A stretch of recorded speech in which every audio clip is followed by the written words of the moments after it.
tidak bisa melakukan aktivitas, tidak tahu apa yang harus dia lakukan karena tidak ada yang memandu dirinya. Demikian pula dengan para manusia.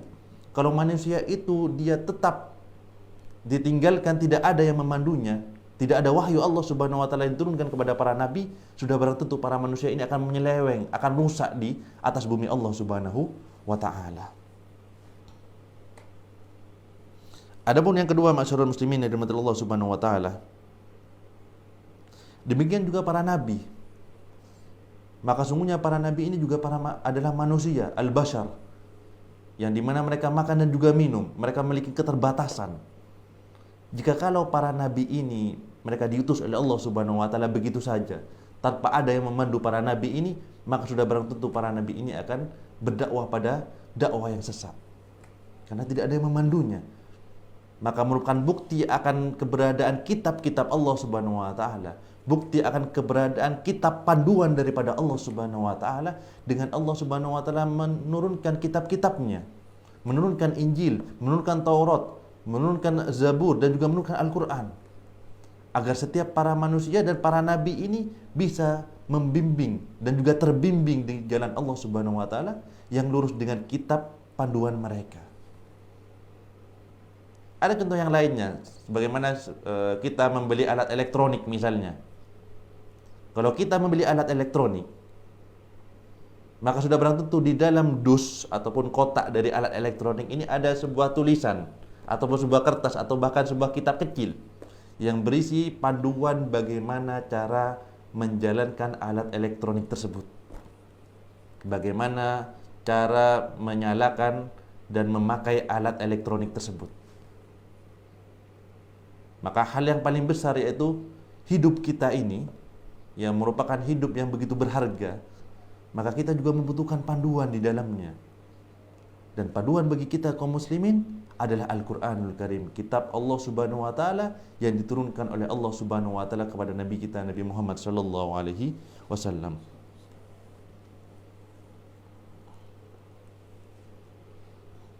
Dan demikian pula sungguhnya setiap para nabi-nabi Allah Subhanahu wa taala mereka memiliki keterbatasan umur.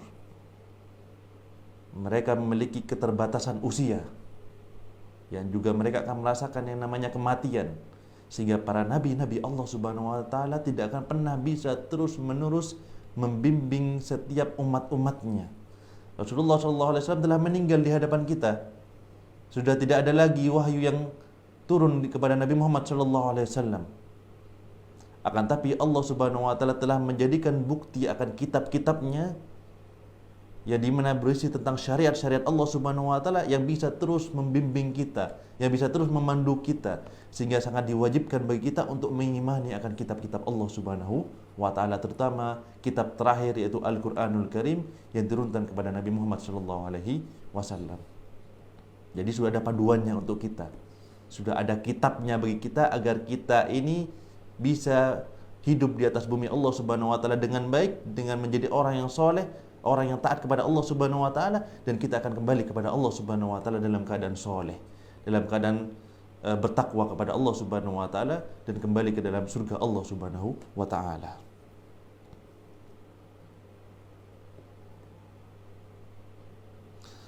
Dan demikian pula masyarul muslimin yang dirahmati Allah Subhanahu wa taala. Ketika kita membandingkan antara agama Islam dengan agama-agama yang lainnya, dan kita bandingkan dari segi syariat-syariat dan juga hukum-hukumnya, maka kita bisa lihat manakah agama yang paling tertata rapi aturannya, manakah agama yang membimbing pengikutnya menjadi seorang pengikut yang begitu baik di atas bumi Allah Subhanahu wa taala, manakah agama yang begitu masuk akal, yang dimana di dalam syariat-syariat ini berisi tentang hal-hal yang bisa diterima oleh akal kita. Manakah agama yang dimana di dalamnya ada panduan-panduan yang membawa kita menjadi orang yang begitu baik di hadapan para manusia daripada agama-agama yang lainnya? Sudah barang tentu adalah agama Islam, agama Allah Subhanahu wa taala. Lihatlah bagaimana agama-agama yang lain. Salah satunya agama-agama Ahlul Kitab, yang dimana kitab-kitab mereka telah diselewengkan, telah dirubah, telah diotak-atik. Apakah agama mereka menjadi agama yang benar? Apakah agama mereka memiliki kitab yang berisi tentang hujah-hujah yang begitu kuat? Tidak ada. Hujah mereka begitu lemah. Hujah mereka begitu lemah di hadapan kita kaum muslimin. Tapi ketika mereka menantang kita untuk menanyakan tentang syariat, tentang tauhid, tentang fikih, tentang tatanan hidup, tentang hal-hal yang bersifat gaib, ketika kita bacakan Al-Quranul Karim kepada mereka, maka sungguhnya kitab kita menjadi kitab memiliki hujah yang paling kuat, yang tidak akan pernah bisa dibantah oleh setiap orang-orang selain agama Allah Subhanahu wa taala, yaitu agama Islam. Jadi Al-Quranul Karim ini, kitab Allah Subhanahu wa taala, itu merupakan hujah yang begitu kuat, bimbingan hidup yang begitu tertata rapi dan tertata baik di hadapan kita. Sehingga barang siapa yang mereka mengikuti kitab Allah Subhanahu wa taala yang murni, maka sungguhnya dia akan selamat. Dan barang siapa yang dimana dia menolak akan kitab Allah Subhanahu wa taala, maka sungguhnya dia akan celaka di depan Allah Subhanahu wa taala pada hari kiamat kelak. Nauzubillahi min dzalik. Oleh karena itu, masyarakat muslimin, maka merupakan salah satu daripada keyakinan kita kaum muslimin untuk meyakini akan setiap kitab-kitab yang diturunkan oleh Allah Subhanahu wa taala kepada para nabi-nabi Allah Subhanahu wa taala. Kita meyakini Injil, kita meyakini Taurat, kita meyakini Zabur ketika dia diturunkan dalam keadaan yang masih murni. Akan tapi kita menolak dan mengingkari Injil yang dimana berisi tentang hal-hal yang telah dirubah dan juga telah di otak-atik isinya. Maka kita mengingkari hal tersebut. Kemudian masyarakat muslimin yang dirahmati Allah Subhanahu wa taala, kemudian kita lanjut pada kelas selanjutnya, yaitu kelas yang ketujuh, Al-imanu bil Qur'anil Karim. Nah, sekarang kita akan mengkhususkan terhadap Al-Qur'anul Karim, terhadap kitab yang diturunkan oleh Allah Subhanahu wa taala sebagai penutup para kitab. Yu'minu al-muslimu bi anna al-Qur'anal Karima kitabullahi anzalahu ala khairin khalqihi. Kita beriman, yaitu setiap muslim itu wajib beriman terhadap Al-Qur'anul Karim, bahwa kitab ini adalah kitab Allah Subhanahu wa taala yang diturunkan kepada salah satu daripada hamba yang begitu mulia, yaitu Nabi Muhammad sallallahu alaihi wasallam. Wa afdhalil anbiya'ihi wa rasulihi nabiyina Muhammad sallallahu alaihi wasallam, yaitu nabi yang paling afdol, yang paling mulia, yang paling utama, memimpin para nabi dan juga merupakan kekasih Allah Subhanahu wa taala, yaitu Nabi Muhammad sallallahu alaihi wasallam. Kama anzala ghairuhu minal kutubi ala man sabaqa minar rusul. Sebagaimana telah diturunkan kepada para nabi-nabi sebelum Nabi Muhammad sallallahu alaihi wasallam kitab-kitab sebelumnya, yaitu Taurat, Injil, Zabur dan kitab-kitab yang lainnya. Wa annahu nasahu bi ahkamihi sairul ahkami fil kutubis samawatis sabiqah. Yang dimana Al-Quranul Karim ini telah menasikh, telah menghapus beberapa syariat-syariat terhadap kitab-kitab sebelum daripada Al-Quranul Karim, dan juga memberikan syariat yang terbaru daripada sebelum kitab-kitab yang lainnya. Kama khatama birisalatin sahibihi kulla risalatin salifah. Sebagaimana Nabi Muhammad SAW juga sebagai penutup, nabi terakhir. Tidak ada nabi lagi setelah Rasulullah SAW. Jadi Al-Quranul Karim merupakan penutup para kitab, dan Nabi Muhammad SAW juga sebagai penutup para nabi. Sehingga ketika sudah ada yang namanya pengakhiran, sudah ada yang namanya finish di dalamnya, maka kita harus mengikuti finishnya. Kita harus mengikuti akhirnya, jangan mengikuti awalnya ataupun mengikuti pertengahannya. Akan tapi kita ikuti yang paling akhir, siapa? Yaitu Nabi Muhammad SAW, dan juga dengan kitab yang dibawa oleh Nabi Muhammad SAW, yaitu Al-Quranul Karim. Karena Al-Quranul Karim adalah khatamul kitab, adalah kitab yang paling akhir yang diturunkan oleh Allah Subhanahu wa taala. Wa nabiyuna Muhammad SAW akhirun nabi, dan juga Nabi Muhammad SAW sebagai nabi penutup, nabi yang paling terakhir. Sehingga merupakan kewajiban daripada Allah Subhanahu wa taala terhadap kita untuk mengikuti nabi yang terakhir dan juga mengikuti kitab yang paling akhir. Wa annahu al-kitabus syamilu li'a'zami tasyyi'ir rabbani. Yang sungguhnya kitab Al-Quranul Karim ini adalah kitab yang syamil, yang sempurna, li'a'dhami tasyri'i rabbani, untuk seluruh syariat-syariat Allah Subhanahu wa taala. Jadi Al-Qur'anul Karim ini sebagai pelengkap untuk seluruh kitab-kitab yang lainnya, penutup daripada kitab-kitab yang lainnya. Jadi kita tidak perlu kembali kepada Injil atau kita kembali kepada Taurat, yang dimana Allah Subhanahu wa taala kita memerintahkan kepada kita untuk kembali kepada Al-Qur'anul Karim, untuk berpegang teguh terhadap Al-Qur'anul Karim. Karena dalam Al-Qur'anul Karim sudah ada syariat-syariat yang lengkap, syariat-syariat yang sempurna, yang tidak ada penambahan dan pengurangan daripada Al-Qur'anul Karim ini. Sehingga kita diwajibkan oleh Allah Subhanahu wa taala untuk mengikuti Al-Qur'anul Karim, kitab yang telah disempurnakan oleh Allah Subhanahu wa taala. Takaffala manziluhu liman akhadha bihi an yas'ada fil hayataini. Maka sungguhnya mereka orang-orang yang mengambilnya, yaitu mengambil Al-Qur'anul Karim dan mengikuti Al-Qur'anul Karim ini, maka dia akan menjadi orang-orang yang bahagia di dua tempat, yaitu di dunia Allah Subhanahu wa taala, di atas bumi Allah Subhanahu wa taala, dan juga di akhirat Allah Subhanahu wa taala. Wa tau'ada man a'rada anhu falam ya'khudhu bihi wa syaqawatihi fid daraini.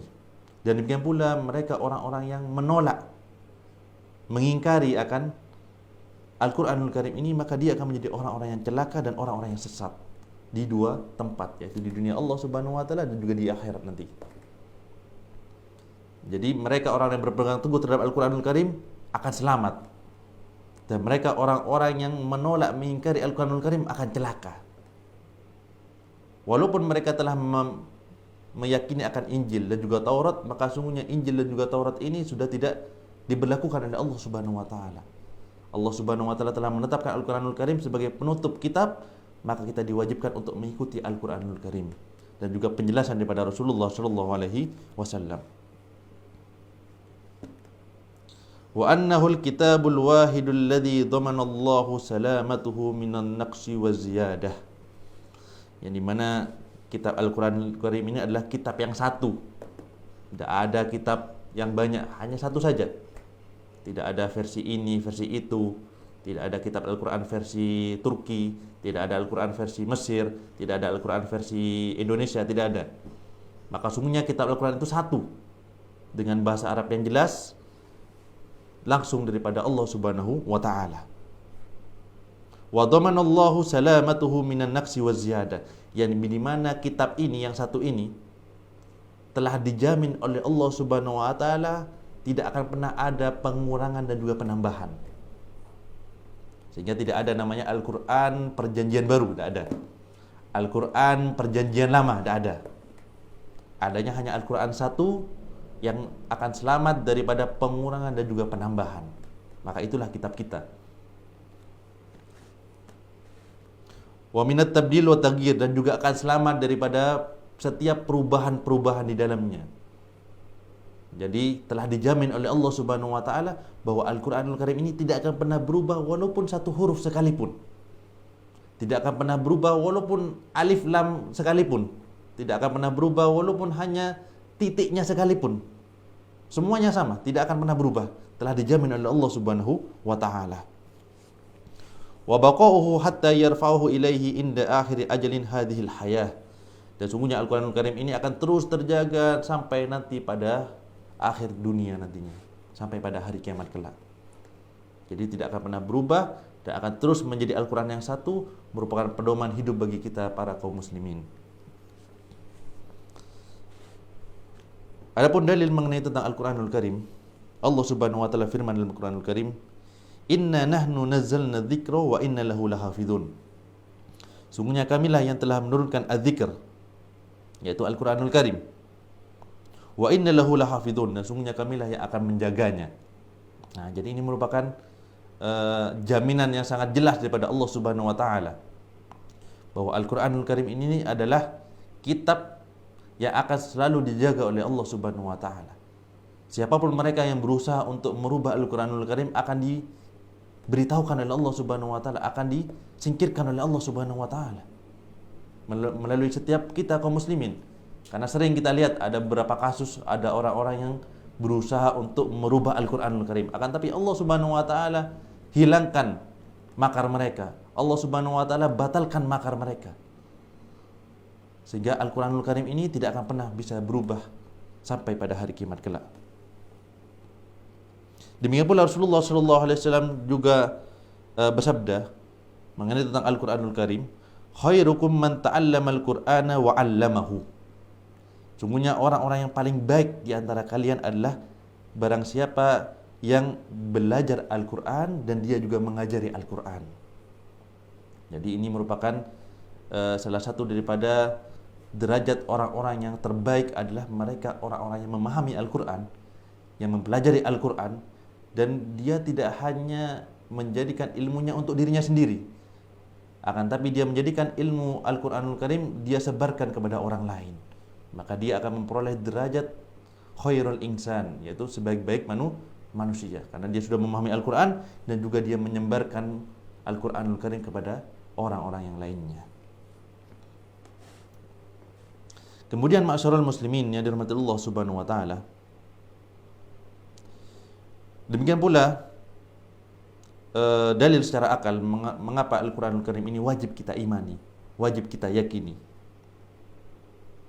Sebagaimana disebutkan bahwa Al-Qur'anul Karim ini adalah wahyu yang diturunkan oleh Allah Subhanahu wa taala kepada seorang nabi yang ummi, yang tidak bisa membaca dan juga tidak bisa menulis.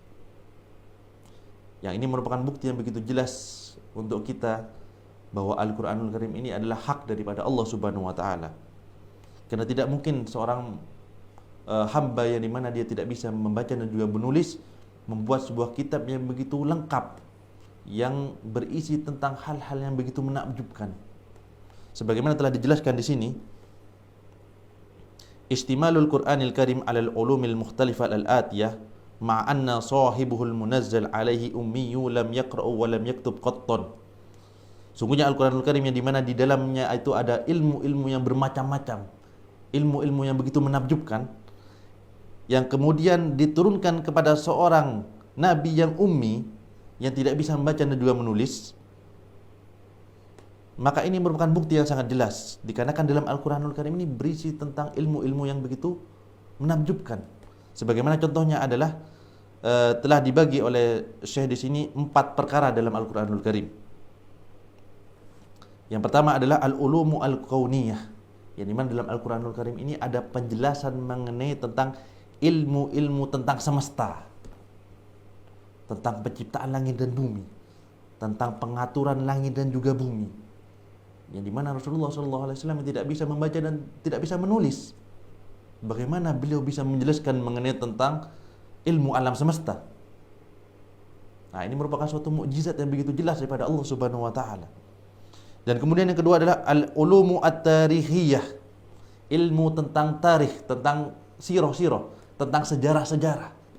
Sejarah sebelum adanya Nabi Muhammad SAW, sejarah mengenai tentang diciptakannya Adam alaihissalam, sejarah mengenai tentang dakwah Nabi Nuh alaihissalam, sejarah mengenai tentang dakwah Nabi Musa alaihissalam, dakwah mengenai tentang Nabi Isa alaihissalam. Maka ini semuanya adalah sejarah, yang dimana tidak mungkin seorang itu bisa mengetahui suatu sejarah kecuali dia telah membaca sejarah tersebut. Dan Nabi Muhammad SAW adalah seorang Nabi yang ummi, tidak bisa membaca dan tidak bisa menulis. Akan tapi dalam Al-Qur'anul Karim yang dianggap oleh mereka orang-orang musyrik bahwa Rasulullah SAW mengarang Al-Qur'anul Karim ini, maka pernyataan mereka ini merupakan pernyataan yang bisa dibantah oleh Allah Subhanahu wa taala bahwa Rasulullah SAW bukanlah yang menulis mengenai tentang Al-Qur'anul Karim. Adapun yang ketiga adalah al-ulumu at-tasyri'iyah wal qanuniyah, yaitu ilmu tentang syariat dan juga mengenai tentang aturan-aturan hukum, yang dimana Rasulullah SAW bukan sarjana hukum. Rasulullah SAW bukan seorang yang memiliki ilmu tentang bagaimana mengatur suatu perkumpulan misalnya, mengatur suatu negara, ataupun mengatur suatu desa. Rasulullah tidak mempunyai ilmunya. Maka sungguhnya Rasulullah SAW diberikan wahyu oleh Allah Subhanahu wa taala, diberikan ilmu di dalamnya. Adapun yang keempat adalah al-ulumu al-harbiyah was-siyasiyah, Demikian pula di dalam Al-Quranul Karim ini terdapat ilmu-ilmu tentang cara berperang dan juga cara berpolitik. Jadi dalam Al-Quranul Karim ini lengkap semuanya. Mengenai alam semesta ada, mengenai tentang sejarah yang menjadi sebagai istifadah bagi kita, sebagai contoh bagi kita di dalam sejarah tersebut ada. Mengenai tentang hukum-hukum dan aturan untuk menata kita kaum muslimin itu juga ada. Dan juga ilmu tentang perang dan juga politik juga ada. Semuanya lengkap ada dalam Al-Quranul Karim. Dan tidak mungkin hal tersebut bisa dilakukan oleh seorang nabi yang dimana nabi tersebut tidak bisa membaca dan tidak bisa menulis.